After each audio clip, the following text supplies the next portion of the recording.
Dynasty Oshtrivojević second period 926-1171. King Pavlimir, the warrior 926-942. In the absence of a ruler and strong central authority, Serbia suffered greatly from attacks by Byzantium, Hungary, Arabs, and eventually Bulgarians. Byzantium established its own toparchy in Dalmatia, and in Rascia, the Bans and Zupans were alternately appointed by Byzantines and Bulgarians.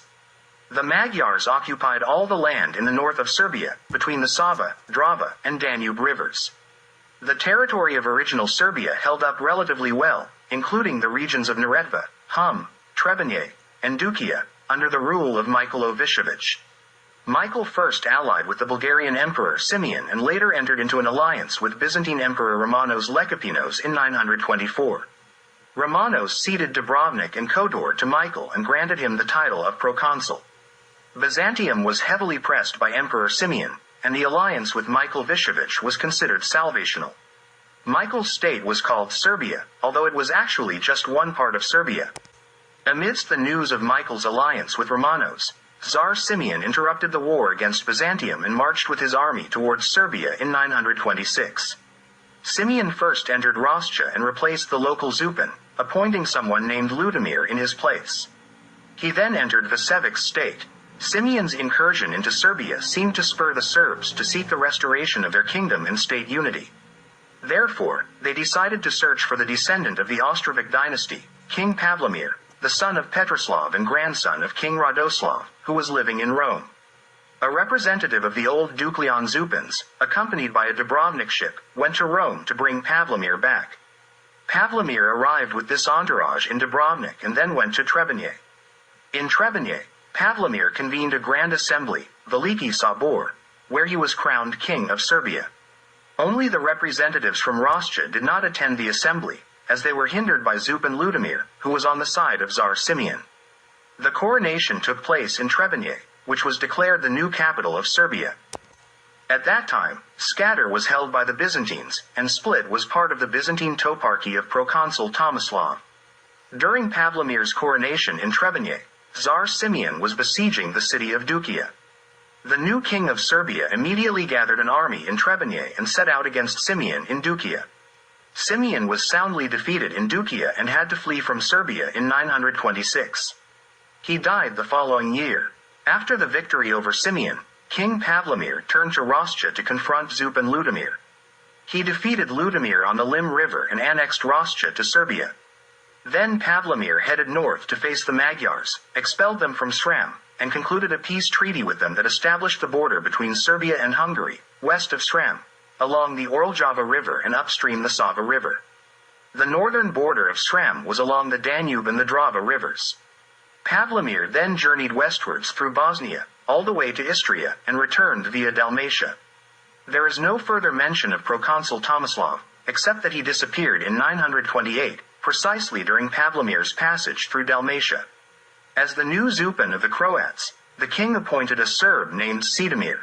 King Pavlimir was given the title, Ratnik, warrior, in Latin, Velum, due to his great military successes. He bestowed this name upon a city in Rascia after his victory over Zupan Ludomir.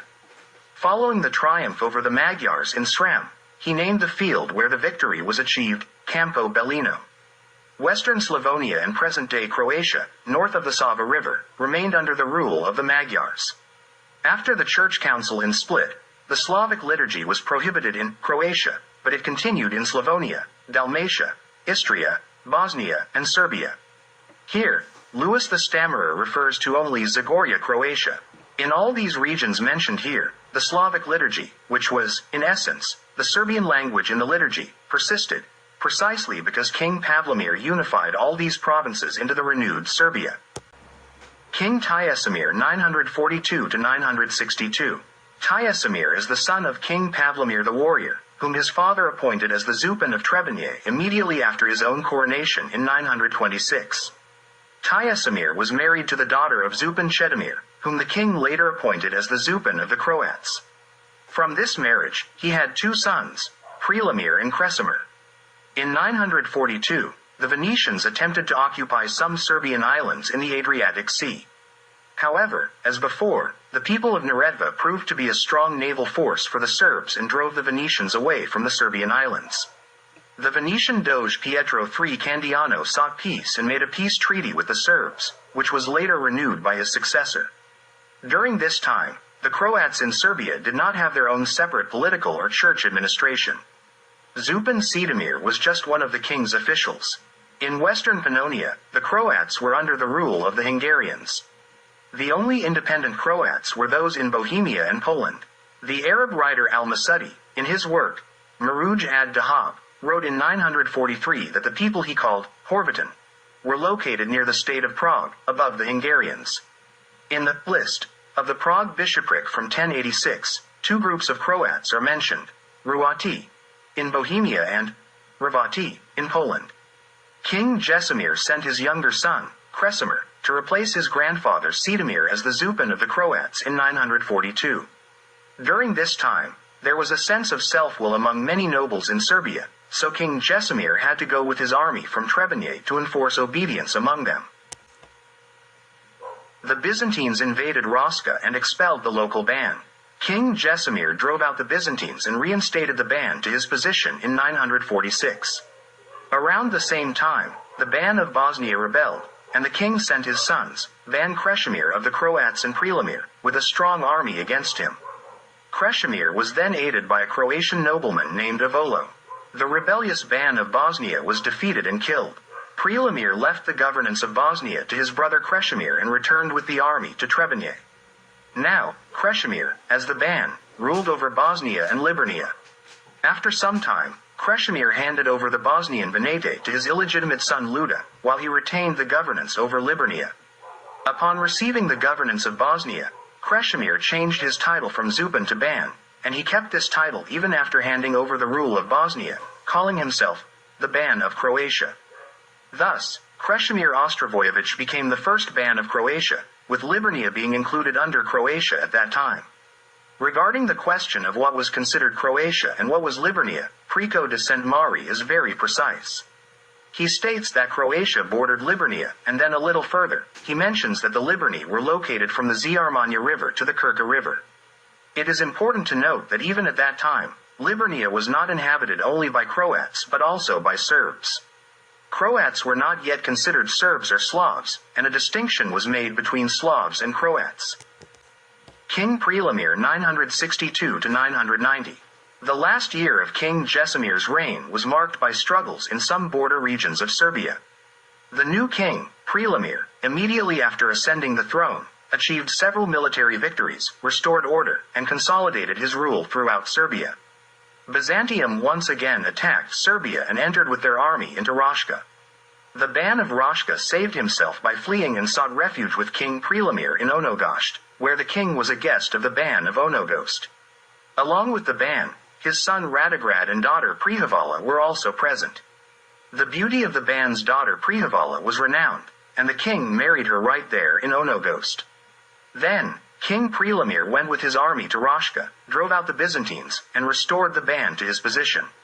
From this marriage with Prihavala, Prelimir had 4 sons, Hvalimir, Bolslav, Dragoslav, and Svevlad. When they came of age, he appointed all 4 sons as Bans. Hvalimir in Dukia, Bolslav in Trebinje, which was still the capital of Serbia, Dragoslav in Helmania, which some write as Hernania, a Banate that roughly corresponds to the present-day western Bosnia and part of Dalmatia. Helmania began in the north from the river Sava and ended in the south at the Adriatic Sea, between the river Krka in the west and beyond Biokovo in the east, including the Zupa of Imotski. Svevlad received the Banate of Pajorji, located north of the Trebinje Banate, encompassing Piva in the east and Rama in the west. Prelimir's brother, Krešimir, was the Ban of Croatia, and his Banate extended between the rivers Krka and Zjarmanja. The Zupas of Lika, Kurbava, and Gaka constituted a separate Banate. Ban Krešimir died in 980. His older son, Svetoslav, tried to succeed him as the Ban, but his younger brother, Jislav, rebelled against him and seized the Banate from him. King Prelimir was buried in the Church of St. Peter in Raška. King Silvstar 990–994. King Prelimir was succeeded by his cousin, Silvstar, who was previously the Ban of Bosnia before coming to the throne of Serbia. During the reign of King Silvstar, Ban of Croatia, Gislav requested symbols of royal dignity from the Byzantine Emperor Basil II. Basil sent Djislav 27 certain royal insignias, the exact nature of which is not known, on the condition that he and his descendants pay an annual tribute to the Byzantine Emperor. Emperor Basil granted Gislav the title of Imperial Eparch, while Gislav himself called himself the King of Dalmatia and Croatia. By taking this title, Gislav revealed his intentions not only to be the King of Croatia but, first and foremost, to be the King of Dalmatia. After all, Croatia was only a small province that did not exceed the borders of the old Liburnia. Thus, Gislav Oshtrivojević, the grandson of King Jesemir, later named Stefan Gislav, became the first king of Croatia. Croatians were present in the following districts: Zadar, Benkovac, Nin, Šibenik, Sinj, and somewhat in Split. King Silvstar did not want to acknowledge Gislav's royal title and was preparing for a military campaign against him in 994 AD. However, the campaign never took place as Silvstar suddenly died. This is how the Serbian dynasty of Oshtrivojević became the Croatian dynasty and the founder of the Croatian kingdom. King Tugimir 994-1000. King Tugimir was the son of King Silvstar. One of his significant deeds was the construction of a new town called Ribnica, Podgorica, in the year 995. After the Croats easily obtained their kingdom, they became arrogant and started attacking their neighbors, especially the free cities. In order to defend themselves from these Croatian attacks, the people of Zadar sought help from Serbia, requesting naval assistance. The cities on the Kvarner also sought help from the Venetians. The Venetians were allies and under the protection of Byzantium, so Byzantine Emperor Basil II wanted to use this opportunity to occupy Dalmatia. Since he was occupied on another front, he persuaded the Venetians to do it on his behalf.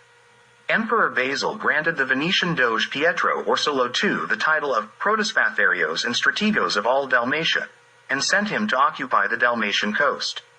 Orsolò first drove the Croats out of Pag in the year 998, and then he arrived in Zadar where he received envoys from Rab, Krk, and Osor, who acknowledged him as their protector.